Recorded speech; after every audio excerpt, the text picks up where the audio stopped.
السلام علیکم ورحمۃ اللہ وبرکاتہ۔ محترم ناظرین، آپ تمام کی خدمت میں پیش ہے پروگرام انوار قرآن۔ آپ تمام کا خیر مقدم ہے دل کی گہرائیوں سے اس پروگرام میں۔ آج کی اس بزم میں پیش ہے قرآن مجید کے ایک پارے 21 اتل ما اوحی کا ترجمہ، تلخیص اور تفسیر، جس میں شامل ہیں سورۃ الروم، سورہ لقمان، سورہ سجدہ اور سورۃ الاحزاب کے ابتدائی رکوع۔ تو آئیے شامل ہوتے ہیں پروگرام تفسیر قرآن میں۔ بسم اللہ الرحمن الرحیم۔ محترم سامعین، آپ نے الحمدللہ 20 پاروں کی تفسیر سماعت کی ہے۔ آج الحمدللہ آپ 21ویں پارے کی تفسیر سماعت فرمائیں گے۔ 21ویں پارے کی جو آیت شروع ہو رہی ہے یہ سورہ عنکبوت کی آیت ہے، 45ویں آیت ہے۔ سورہ عنکبوت کے اندر 69 آیات و 7 رکوع ہیں۔ پہلی آیت اتل ما اوحی الیک من الکتاب واقم الصلاۃ، اس میں کہا جا رہا ہے، اللہ کے رسول کو خطاب ہے، اے نبی آپ جو کتاب آپ کی طرف وحی کی گئی ہے اس کی تلاوت کیجئے اور نماز قائم کیجئے۔ تو یہ دونوں چیزیں بہت اہم ہیں، تلاوت قرآن اور اقامت صلاۃ۔ تو اقامت صلاۃ جو ہے قرآن کے اندر اقامت لفظ آیا ہے جس کے معنی آتے ہیں کسی ٹیڑھی چیز کو سیدھا کرنا، کسی چیز کو سیدھا کرنا۔ تو نماز کو بھی سیدھا کب کیا جائے گا؟ جب اس کے شرائط کے ساتھ، اس کے آداب، فرائض، سنن، مستحبات کے ساتھ اس کو ادا کیا جائے گا تو یقیناً وہ نماز سیدھی ہوگی۔ آگے نماز کی تاثیر بتائی جا رہی ہے کہ نماز جو ہے برائیوں سے، بے حیائی کے کاموں سے اور منکرات سے، فواحش سے روکتی ہے، اور اللہ رب العزت کا ذکر جو ہے سب سے بڑا ہے، اس لیے ہم کو بہت زیادہ اللہ رب العزت کا ذکر کرنا چاہیے۔ آگے کہا جا رہا ہے کہ اس سے پہلے آپ نے کوئی کتاب نہیں پڑھی ہے، اور اللہ کے رسول سے خطاب ہے کہ اس سے پہلے آپ نے کوئی کتاب نہیں پڑھی ہے اور نہ ہی آپ نے اپنے ہاتھ سے کوئی تحریر لکھی ہے۔ تو یہ بھی اللہ رب العزت کا ایک معجزہ ہے، ورنہ لوگ یہ کہتے کہ انہوں نے فلاں استاد سے یہ کتاب پڑھ لی ہے اور یا فلاں تحریر دیکھ کر یہ ہمارے سامنے یہ بات رکھ رہے ہیں۔ تو یہ اللہ رب العزت کا ایک معجزہ ہے، اور نبی اکرم صلی اللہ علیہ وسلم کی اس کے اندر بہت بڑی فضیلت ہے کہ دنیا کے اندر اللہ کے رسول کا کوئی استاد نہیں ہے، استاد جو ہے وہ اللہ رب العزت کی ذات ہے۔ آگے یہ کفار مکہ کی بابت کہا جا رہا ہے کہ یہ لوگ آپ کو بہت زیادہ اذیت پہنچاتے ہیں، ستاتے ہیں، تو آپ کہہ دیجئے کہ میرے اور تمہارے درمیان اللہ رب العزت جو ہے گواہ ہے۔ اور اسی طرح یہ لوگ یہ بھی کرتے ہیں کہ بار بار ان کا جو مطالبہ یہ ہے کہ اگر ہم آپ کو نہیں مانتے اور آپ جیسا کہتے ہیں کہ عذاب تم کو گھیر لے گا تو عذاب کیوں نہیں آ جاتا؟ تو اللہ کے رسول نے فرمایا اور قرآن میں کہا جا رہا ہے کہ عذاب نہیں آنا تمہارے لیے رحمت ہے۔ اگر عذاب آ گیا تو پھر تمہیں کوئی عمل کرنے کا موقع نہیں ملے گا، عذاب آنے سے پہلے تم عمل کر لو گے تو یقیناً فائدے میں رہو گے۔ آگے کہا جا رہا ہے کہ روئے زمین کے اندر جو بھی چرندے اور پرندے ہیں اور جو بھی جاندار ہیں سب کا رزق اللہ رب العزت بہم پہنچا رہا ہے، اور وہ ان کو بھی رزق پہنچاتا ہے اور یقیناً تم کو بھی رزق دے گا۔ اور آگے یہ بات کہی جا رہی ہے کہ اہل مکہ کا معاملہ یہ ہے کہ جب ان سے پوچھا جائے کہ زمین و آسمان کو کس نے پیدا کیا یا آسمان سے بارش کون نازل فرماتا ہے، تو یقیناً وہ یہ کہتے ہیں کہ اللہ رب العزت۔ تو پھر کہاں بھاگے جا رہے ہو؟ جب یہ اقرار کر رہے ہو، مان رہے ہو، تو اس کی عبادت کرو۔ لیکن وہ لوگ اللہ رب العزت کی عبادت سے منہ موڑتے ہیں اور اللہ رب العزت کی عبادت نہیں کرتے، اور اس دنیاوی زندگی کے اندر لگے ہوئے ہیں، جبکہ یہ دنیاوی زندگی جو ہے ایک لہو و لعب ہے، ایک کھیل ہے، ایک تماشا ہے، اور اصل زندگی جو ہے وہ آخرت کی زندگی ہے۔ اور پھر ان کے تعلق سے کہا گیا کہ مشرکین کا معاملہ یہ ہے کہ جب یہ سفر کرتے ہیں اور سمندری سفر کرتے ہیں اور جب موجیں ان کو گھیر لیتی ہیں تو اس وقت یہ اپنے شرکاء کو نہیں پکارتے بلکہ یہ اللہ رب العزت ہی کو یہ پکارتے ہیں۔ اور آگے کہا جا رہا ہے کہ جو لوگ ہمارے لیے کوشش کرتے ہیں تو ہم ان کو سیدھی راہ دکھلا دیتے ہیں، اور اللہ رب العزت نیک لوگوں کے ساتھ ہے۔ محترم سامعین، آگے سورت شروع ہو رہی سورہ روم۔ سورہ روم، اس کے تعلق سے کہا جا رہا ہے کہ روم جو ہیں یعنی ایرانی، یعنی اس وقت نبی اکرم صلی اللہ علیہ وسلم کے زمانے میں دو زبردست طاقتیں تھیں، فارس اور روم۔ تو نبی اکرم صلی اللہ علیہ وسلم کے زمانے ہی میں اہل فارس جو آتش پرست تھے وہ اہل روم پر غالب آ گئے تھے۔ اہل روم جو تھے وہ عیسائی تھے، تو ان کی مغلوبیت سے مسلمانوں کو بہت زیادہ تکلیف ہوئی۔ تو اللہ رب العزت اس آیت کے اندر کہہ رہا ہے، اس سورہ کے اندر کہہ رہا ہے اور مسلمانوں کو یہ بتلا رہا ہے کہ اس وقت مسلمانوں کو یہ بتلایا گیا کہ رنجیدہ ہونے کی ضرورت نہیں ہے، کچھ ہی دن میں اہل روم جو ہیں اہل فارس پر غالب آ جائیں گے۔ اور ایسا ہی ہوا، مسلمان بہت زیادہ اس وقت خوش ہوئے اللہ رب العزت کی اس مدد سے۔ اور آگے فرمایا جا رہا ہے کہ اللہ رب العزت جو وعدہ کرتا ہے، اللہ رب العزت اپنے وعدے کو پورا کرتا ہے، لیکن اکثر لوگ جانتے نہیں ہیں۔ اور کفار مکہ کی حالت بتائی جا رہی ہے کہ دنیاوی زندگی کے ظاہری چیز کو تو وہ بہت زیادہ جانتے ہیں، یعنی ظاہری زندگی کو بہت زیادہ جانتے ہیں، آخرت کی زندگی سے وہ لوگ غافل ہیں، جبکہ ان کے سامنے بہت ساری نشانیاں ہیں۔ پھر نشانیوں کا تذکرہ ہے کہ اللہ رب العزت نے زمین و آسمان کو پیدا کیا۔ اسی طرح ان سے کہا جا رہا ہے کہ تم لوگ زمین کی سیر کرتے ہو اور مختلف قوموں کے کھنڈرات سے تمہارا گزر ہوتا ہے، وہاں دیکھتے ہو جو اچھے لوگ تھے ان کے ساتھ اللہ رب العزت نے اکرام کا معاملہ کیا، اور جو لوگ برے تھے، بدکار تھے اور اللہ رب العزت کے نافرمان تھے، اللہ رب العزت نے ان کو کیا ہے تہو بالا کر دیا اور صفحہ ہستی سے نیست و نابود کر دیا۔ کافرین کے سامنے بیان کی ہیں کہ دیکھیے یہ تمام چیزیں یہ بتلا رہی ہیں کہ اللہ رب العزت یکتا ہے، ایک ہے، لہٰذا اسی کی عبادت کی جائے، اس کے علاوہ کسی اور کی عبادت نہ کی جائے۔ اور انسان کی ایک خصلت کو اور بیان کیا ہے کہ جب اس کو برائی پہنچتی ہے تو بہت زیادہ وہ گھبرا جاتا ہے، اور ایسی صورت میں اللہ رب العزت کو پکارنے لگتا ہے، لیکن اللہ رب العزت جب اس کو خوشحالی سے دوچار کر دیتا ہے، خوشحالی سے نواز دیتا ہے، تو اللہ رب العزت کا وہ منکر ہو جاتا ہے اور اللہ رب العزت ہی کے ساتھ میں وہ شرک کرنے لگتا ہے۔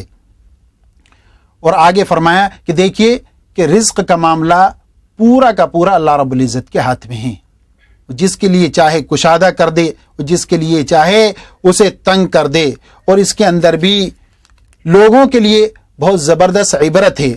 اور آگے کہا گیا کہ لوگوں کو چاہیے کہ وہ اپنے رشتہ داروں کے حقوق ادا کریں، مساکین، فقراء اور امت کے جو تنگ حال، تنگ دستہی دامن جو لوگ ہیں ان کی وہ خبر گیری کریں۔ اور آگے کی یہ دعوت دی جا رہی ہے کہ لوگوں کو چاہیے کہ وہ زمین کی سیر و سیاحت کریں، اور اس کے اندر جو برے لوگ تھے ان کے ساتھ اللہ رب العزت کا جو معاملہ ہوا ہے اس کو عبرت کی نظر سے دیکھیں۔ اگر عبرت کی نظر سے دیکھیں گے تو یقیناً یہ لوگ راہ راست پر آ جائیں گے، لیکن صرف لطف اندوز ہونے کے لیے وہ اگر سیر و سیاحت کر رہے ہیں تو اس کی اسلام کے اندر گنجائش نہیں ہے۔ پھر آگے کہا گیا کہ جو آدمی کفر کرتا ہے تو اس کے کفر کا وبال اسی پر پہنچتا ہے، اور جو نیک کام کرتا ہے تو اللہ رب العزت اس کے نیک اعمال کا بدلہ اسے عطا فرماتا ہے۔ اور یہ بھی فرمایا گیا کہ اللہ رب العزت دیکھیے ہواؤں کو پہنچاتا ہے،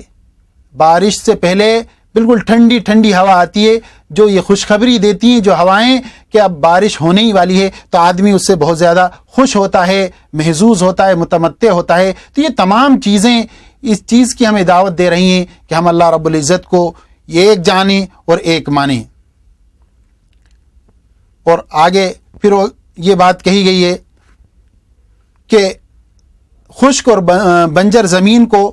انسان دیکھے کہ اللہ رب العزت کس طرح اس کو سرسبز و شاداب کر دیتا ہے، اور کس طرح اس کو بنجر ہونے کے بعد میں اور سوکھ جانے کے بعد میں اسے بالکل سرسبز و شاداب کر دیتا ہے۔ اللہ رب العزت ہر چیز پر قادر ہے۔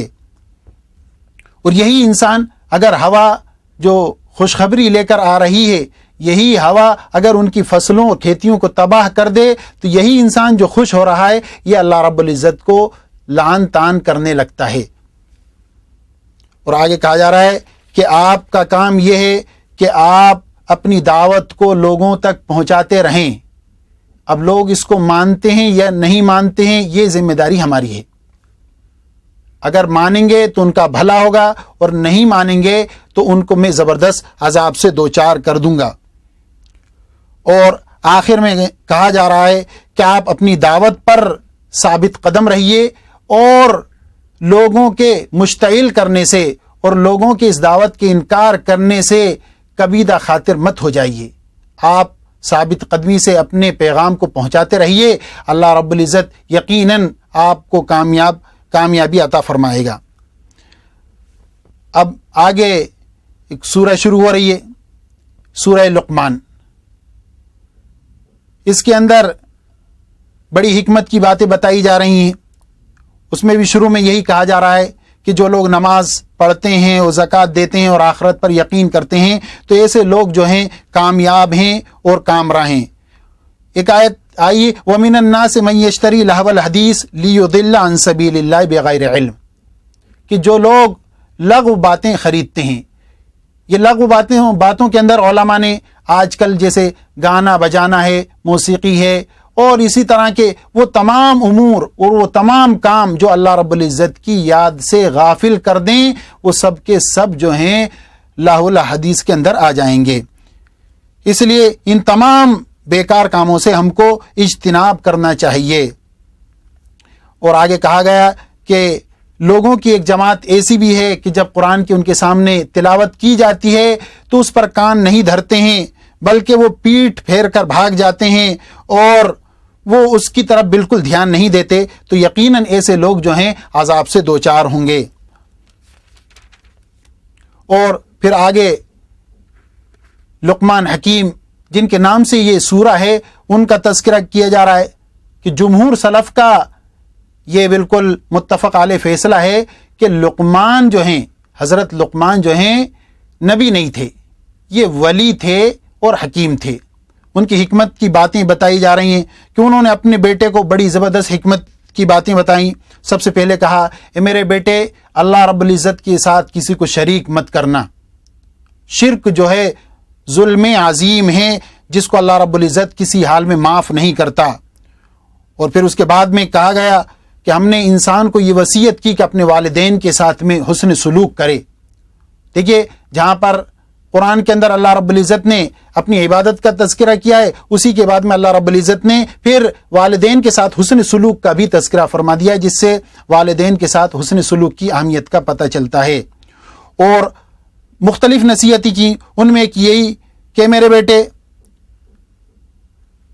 عقیدہ بہت مضبوط ہونا، کیوں کہ روئے زمین پر رائے کے دانے کے برابر بھی اگر کوئی چیز ہے تو اللہ رب العزت کی نظر سے وہ چیز پوشیدہ نہیں ہے۔ اے میرے بیٹے نماز قائم کرنا اور نیکی کا حکم دینا، لوگوں کو برائی سے روکنا، اور یہ بڑے بلند حوصلہ لوگوں کے کام ہیں۔ اور تکبر سے اجتناب کرنا، تکبر بہت بڑی بیماری ہے، لوگوں کے ساتھ تکبر سے پیش نہ آنا اور زمین کے اندر تکبر سے مت چلنا۔ دوسری جگہ آیا ہے کہ آدمی تکبر سے چلتا ہے تو یہ سمجھتا ہے کہ میں بہت ہی بلند و بالا ہوں، سب لوگ حقیر ہیں۔ اللہ رب العزت نے دوسری آیت کے اندر فرمایا اِنَّكَ لَن تَخْرِقَ الْأَرْضَ وَلَن تَبْلُغَ الْجِبَالَ طُولًا، کہ تم اس طرح تکبر سے جو چل رہے ہو تو اس طرح تکبر سے چل کے تم زمین کو پھاڑ تو نہیں سکتے، اور یہ بلند و بالا پہاڑ تو دیکھو کہ کتنے بلند ہیں، کیا تم تکبر سے چل کے ان کا مقابلہ کر سکتے ہو؟ تو اس طرح انسان کو یہاں پر یہ نصیحت اور وصیت کی گئی کہ وہ تکبر سے اجتناب کرے۔ جو لوگ اپنے آپ کو اللہ رب العزت کے سپرد کر دیتا ہے تو اللہ رب العزت اس کا ہو جاتا ہے، اور یہ سمجھ لو کہ اس نے ایک بہت ہی مضبوط رسی کو پکڑ لیا ہے، یعنی اللہ رب العزت کی رسی کو اس نے مضبوطی سے تھام لیا ہے۔ اور یقیناً ایسا شخص جو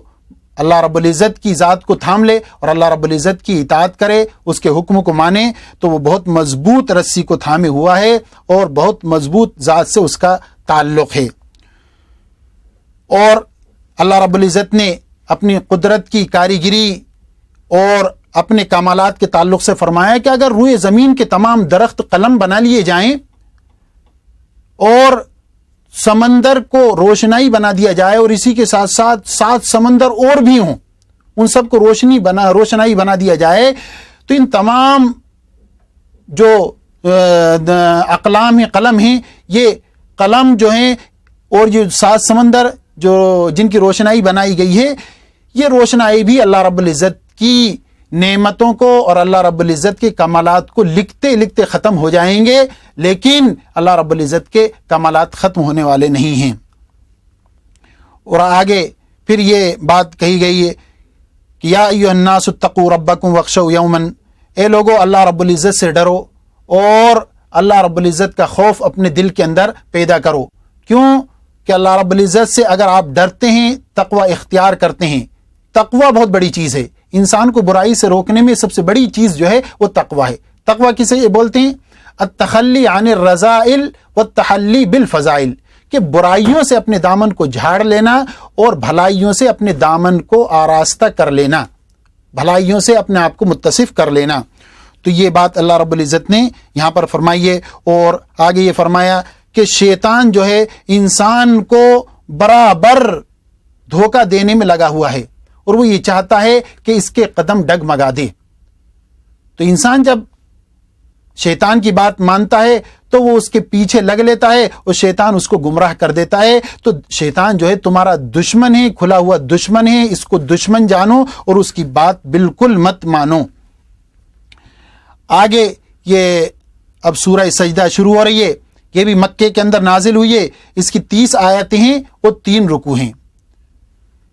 اس کے اندر بھی اللہ رب العزت نے سب سے پہلے جو بات بیان فرمائی وہ یہ کہ یہ کتاب جو ہے قرآن مجید جو ہے یہ ایسی کتاب ہے کہ اس کے اندر شک اور شبے کی بالکل گنجائش نہیں ہے، یہ منزل من اللہ ہے، اللہ رب العزت کی طرف سے نازل کی گئی ہے اور بڑے اہتمام سے یہ نازل کی گئی ہے، اس لیے اس کے اندر شک اور شبہ نہیں کرنا چاہیے۔ اہل ایمان اس میں شک نہیں کرتے ہیں، اہل کفر شک کر کے اپنی دنیا اور آخرت خراب کرتے ہیں۔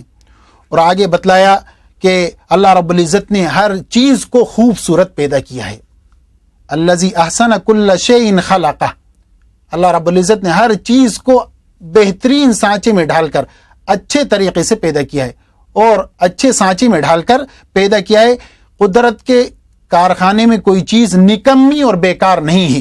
جو چیز جس جگہ ہے وہ بڑی اہم ہے۔ پھر کافرین کے اس اشکال کو بیان کیا گیا ہے کہ وہ یہ کہتے ہیں کہ جب ہم زمین کے اندر مل جائیں گے، رل مل جائیں گے،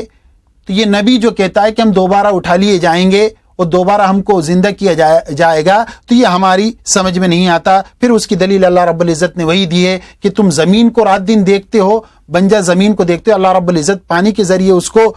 بالکل تر و تازہ کر دیتا ہے، تو اسی طرح تمہارا بھی دوبارہ اٹھایا جانا بالکل ناممکن نہیں ہے۔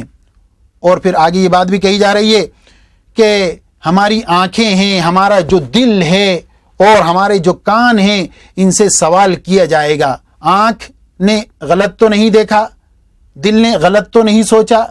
اور زبان نے غلط تو نہیں کہا، ان تمام کا حساب ہوگا۔ کہ جو اللہ رب العزت کی بات مانتے ہیں اور اللہ رب العزت کے احکامات پر عمل پیرا ہوتے ہیں، تو اللہ رب العزت نے ان کے لیے بڑی اچھی چیزیں اپنے پاس چھپا رکھی ہیں، اپنے پاس رکھ رکھی ہیں، کہ جب انسان جب اللہ رب العزت کے پاس پہنچے گا تو ان چیزوں سے وہ محظوظ ہوگا، جیسا کہ حدیث میں آتا ہے کہ ما لا عین رأت ولا اذن سمعت ولا خطر علی قلب بشر، کہ اللہ رب العزت نے ایسی نعمتیں اپنے پاس رکھ رکھی ہیں کہ نہ تو کسی آنکھ نے اسے دیکھا، نہ کسی کے دل پہ اس کا خیال گزرا، اور نہ ہی کانوں نے اس کے تعلق سے کچھ سنا۔ تو یہ نعمتیں جو ہیں اللہ رب العزت نے انسانوں پر عطا کی ہیں، جو ان نعمتوں کا استعمال اچھے طریقے سے کرتا ہے تو اللہ رب العزت کے ہاں اس کو اجر و ثواب ملے گا، اور جو ان کی ناقدری کرے گا تو اللہ رب العزت اس کو پھر وبال سے دوچار کر دے گا، عذاب میں گرفتار فرمائے گا۔ اور آخر میں یہ کہا ہے، یہ لوگ کہتے ہیں کہ عذاب کب آئے گا، عذاب کو آ جانا چاہیے۔ یہ دیکھیے کفار مکہ کی طرف سے بہت زیادہ یہ سوال ہو رہے تھے، تو پھر کہا گیا کہ اللہ کے رسول سے کہا جا رہا ہے کہ نہیں، ان کو چھوڑ دیجئے، ان سے اعراض کیجئے، ان سے کہیے کہ ٹھیک ہے تم بھی عذاب کا انتظار کریے، ہم بھی کر رہے ہیں، اور یقیناً جب عذاب آ جائے گا تو اس کے بعد میں تمہیں کوئی فائدہ پہنچنے والا نہیں ہے۔ یہ سورہ احزاب اب شروع ہو رہی ہے، یہ مدینہ کے اندر نازل ہوئی، 73 آیتیں اور اس کے اندر 9 رکوع ہیں۔ تو احزاب جو ہے حزب کی جمع ہے، اس کے اندر غزوہ خندق کا بیان ہے، جس کے تعلق سے مورخین نے لکھا ہے کہ کفار مکہ کی جو تعداد تھی اس میں 10,000 تھی، اور کفار مکہ کے ساتھ ساتھ اور دیگر قبائل تھے، اور مدینے کے اندر اوپر انہوں نے چڑھائی کی، اور مسلمانوں کی تعداد جو تھی صرف 3,000 تھی۔ تو اس کے اندر بھی اللہ رب العزت کی طرف سے بڑے معجزات ظاہر ہوئے، اور مسلمانوں نے جس چیز پر سب سے زیادہ بھروسہ کیا اس میں وہ یہ تھا، ایک تو اللہ رب العزت پر توکل، اور دوسرا باہمی مشورہ،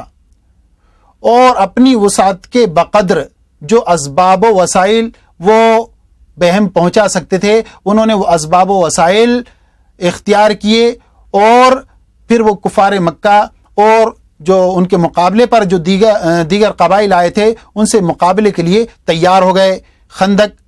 حضرت سلمان فارسی کے مشورے سے کھودی گئی، اور جس کی وجہ سے وہ مدینے کے اندر نہیں آ پائے، اور ان لوگوں نے تقریباً 1 مہینے تک مدینے کا محاصرہ کیا، اور پھر آگے اسی میں پورا بتایا گیا ہے کہ اس محاصرے میں بار بار انہوں نے مدینے کے اندر اور مدینے کے اوپر چڑھائی کی کوشش کی، لیکن وہ لوگ کامیاب نہیں ہو سکے، اور اللہ رب العزت نے ایک دن تیز و تند جو ہے